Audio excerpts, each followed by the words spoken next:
दोस्तों मारी कुछ चेनल में आपનું સ્વાગત છે। આજના વિડીયોમાં આપણે વાત કરવા જઈ રહ્યા કે છોટુ બેબીની તબિયતને શું થયું, તેને તાત્કાલિક હોસ્પિટલે લઈ ગયા। ડોક્ટરે ચેકઅપ કરીને તેને શું ગયું, પૂનમ ભાભી તેને હોસ્પિટલે લઈને ગયા હતા અને મિતાશને પણ હોસ્પિટલે લઈ ગયા।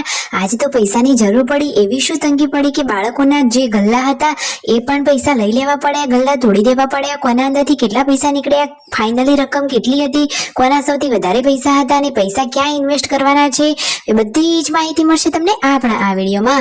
મારી चैनल पर नवा हो तो चैनल फटाफट लाइक शेयर एंड सब्सक्राइब कर दो।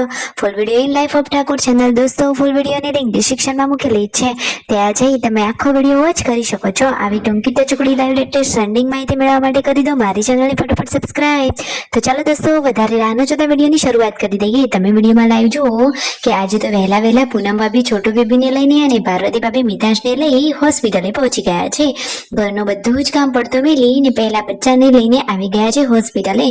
दोस्तों खबर नहीं छोटू बेबीनी तबियत हमणांथी केम आवी रही छे, एटले के जुओ बीमार तो एटले के एने तो गरमी निकળી છે, આખા શરીર ઉપર આટલી બધી ગરમી જુઓ તો ખરા, આવી લાલ લાલ ફોલ્લીઓ થઈ ગઈ છે। તો શું થયું હશે, શું કારણ હશે, શાના કારણે થઈ હશે, શું કોઈ વસ્તુની એલર્જી થઈ હશે કે કિડનીઓ કરડી હતી એના લીધે એવું થયું। તો ડોક્ટરે ચેકઅપ કરી લીધું છે, તો ફાઇનલી ડોક્ટરે એવું કહ્યું છે કે બેબી એકદમ તંદુરસ્ત હેલ્ધી છે, કોઈ જાતની કોઈ તકલીફ નથી, નોર્મલ જ છે। આ ફોલ્લીઓ તો વાતાવરણના લીધે થાય, મટી જશે। તો બધાને હવે હાશ થઈ, छोटू बेबीनी तबियत हवे ठीक छे एटला माटे। अने मिताशने ताव आव्यो हतो तो एनी पण दवा लई लीधी छे। फाइनली दवा लई अने हवे घरे जवा निकળી રહ્યા છે। બજારમાંથી થોડીક શોપિંગ કરવાની હતી, શાકભાજી લેવાનું હતું અને ગુડ્ડુ અને જેન્સીના યુનિફોર્મ પણ લેવાના હતા અને થોડીક મસ્ત મજાની નાસ્તાની વસ્તુઓ। તો બધું જ સામાન હવે લઈ લીધું છે અને ફાઇનલી ઘરે આવી ગયા છે। રણજીતભાઈ કહે છે કે મારા લાડકા દીકરા મિતાશને શું ઇન્જેક્શન આપ્યું કે દવા? તો મિતાશને તો દવા આપી છે અને ફટોફટ હવે તાવ મટી જાય એવી પ્રાર્થના।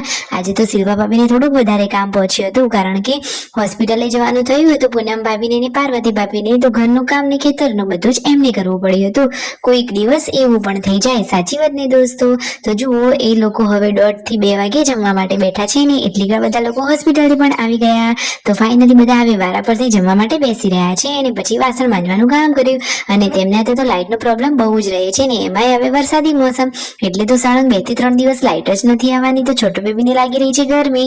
સંજયભાઈ એની સેવા કરી રહ્યા છે, બધા લોકો અહીંયા ભેગા થયા છે। અરે વાવ, પૈસાનો આટલો બધો ઢગલો, કોના પૈસા છે, કેટલા છે, કોના સૌથી વધારે છે, શા માટે ગુલ્લક તોડી દીધા? તો દોસ્તો બચ્ચા પાર્ટીએ જે ગલ્લામાં પૈસા ભેગા કર્યા હતા એ બધા જ લોકોના જે પૈસાના ગુલ્લા તોડી દીધા છે। કોના ગલ્લામાંથી સૌથી વધારે પૈસા નીકળ્યા, આશરે કેટલી રકમ હશે, તમે કોમેન્ટ કરી શકો છો। અરે દોસ્તો આજે જુઓ પાર્વતી ભાભીએ જે તેમના બચ્ચા પાર્ટીના પૈસા ભેગા કરેલા હતા એમાંથી સૌથી વધારે એટલે કે તમે વિચારી પણ નહીં શકો એટલો આંકડો ધરાવતી રકમ મળી છે। એટલે કે તેમના ગુલ્લકમાંથી તો 56,000 રૂપિયા મળ્યા છે। પછી પૂનમ ભાભીના બચ્ચા પાર્ટીના ગલ્લામાંથી કેટલા પૈસા મળ્યા? અરે એમના ગલ્લામાંથી તો પૂરા 52,000 રૂપિયા મળ્યા છે। અને શિલ્પા ભાભીની લાડકી એકના એક યશુની રકમ તમે સાંભળીને ચોંકી જશો। બીજા બધા તો 2-3 બચ્ચા પાર્ટીના ભેગા હતા અને યશુના એકલીના થયા છે 55,000 પૂરા। તો જો આમ કરી અને 1.5 લાખ જેવી રકમ તો ઘરના બાળકોની જ થઈ ગઈ। તો દોસ્તો એવું શું ઇમરજન્સી કામ કરવાનું છે, નેક્સ્ટ વિડીયોમાં તમને ખબર પડી જશે, બધા માટે સરપ્રાઈઝ છે। યશ્મીને આ શું વાગી ગયું, આટલું બધી રડી? જો તો ખરા, તો તેમના કાકાની દીકરી એવી દ્વિજાને બંને રમી રહ્યા હતા, તો રમતા રમતા એને વાગી ગયું। તો એને મોઢા ઉપર વાગી છે તો લોહી આવ્યું, પછી માંડ છાની રાખીને દવા લગાવી, ફટોફટ મટી જાય એવી જ પ્રાર્થના। તો કરો ફટોફટ સબસ્ક્રાઈબ।